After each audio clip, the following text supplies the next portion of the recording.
నెల్లూరు జిల్లా ఉదయగిరి నియోజకవర్గం జలదంకి మండలం రామాపాడులో శ్మశాన వాటికలో తమ తల్లిదండ్రుల సమాధులను కట్టుకోనివ్వకుండా సర్పంచ్ సరస్వతమ్మ భర్త రవి అడ్డుకుంటున్నారని బాధితులు బొడ్డు ఉదయ్ కుమార్ శోభన్ మీడియాను ఆశ్రయించారు.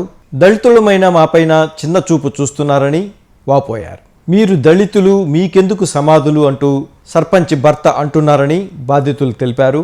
పోలీస్ స్టేషన్లో ఫిర్యాదు కూడా చేశామని, పోలీస్ అధికారులు, ఎమ్మెల్యే మాకు న్యాయం చేసి తమ తల్లిదండ్రుల సమాధులు కట్టుకునేలా చూడాలని కోరారు. నేను మా అమ్మ నాయనలు పోయిన సంవత్సరం డిసెంబర్ 15వ తారీఖు రోజు మా నాయన చనిపోయాడు.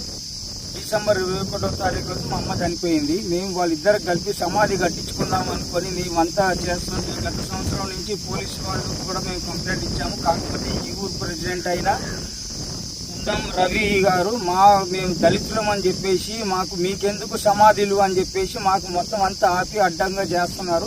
అది అయినా అతనికి ఎందుకు మా సమాధిలో మీద ఎందుకు వాళ్ళకి చెప్పండి. మా అమ్మ నాయన్ని మేము కట్టుకుంటుంటే ఆయనకి ఏం చేసినాము అని చెప్పేసి అంటే దళితులు అంటే అంత తక్కువ చిన్న చూపుగా చూస్తున్నారు అని అంటే ఎక్కడ ఉంది సమాజం అనేది మేము కూడా ప్రశ్నిస్తున్నాము. మేము ఎంత దూరమైనా కానీ పోవడానికి సిద్ధంగానే ఉన్నాం. అది దీన్ని దయచేసి పోలీసు వారు కూడా మాకు సహకరించాలని చెప్పి మేము కోరుతున్నాము. ఉన్నం రవి మీద మేము కంప్లైంట్ ఈరోజు ఇస్తున్నాము. దయచేసి మాకు అందరు సహకరించాలని మేము కోరుకుంటున్నాం.